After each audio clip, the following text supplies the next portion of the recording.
Hi guys, it's Dale with the insurance.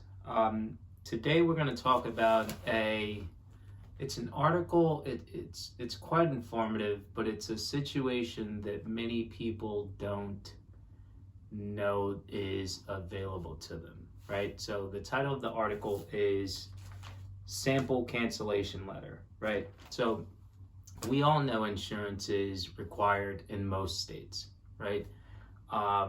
And if it's not required, it's advised that you carry it. But what you don't know, and what carriers often leave out of their policies, is that you can cancel your policy, right, at any time.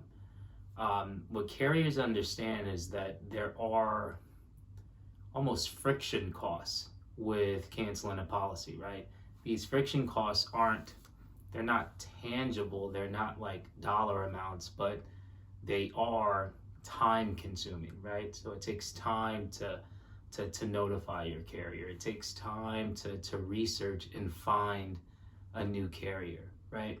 So the bet is, from a carrier standpoint, is that we'll do everything we can to get this person on the books, knowing that because of these friction costs, they may not be as willing to cancel their policy or leave us once we've got them on the books, right? So the first thing, let's say that you decide that canceling is the route you want to go. The first thing you want to do is peruse the policy, peruse your kind of policies and provisions within the policy to see if there is any in particular language that details what you need to do to cancel your policy.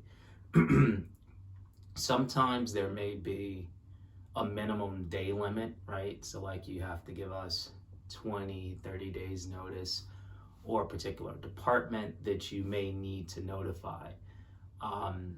Once you've figured that out, obviously follow whatever they say to a T in order to effectuate your cancellation.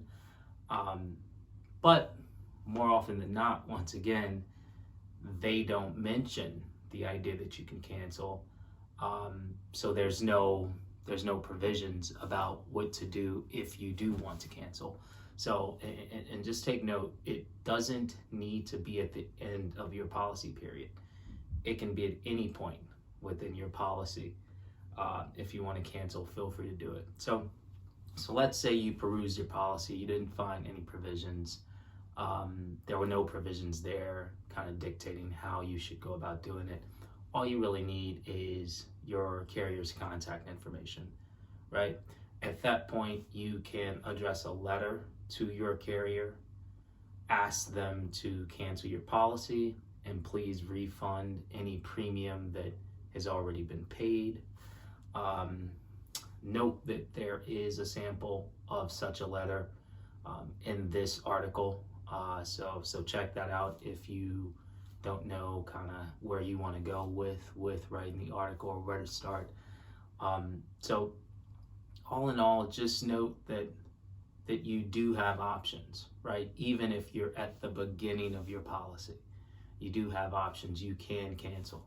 So if you find that your current carrier isn't continually earning your business, cancel the policy and find somebody that will earn your business.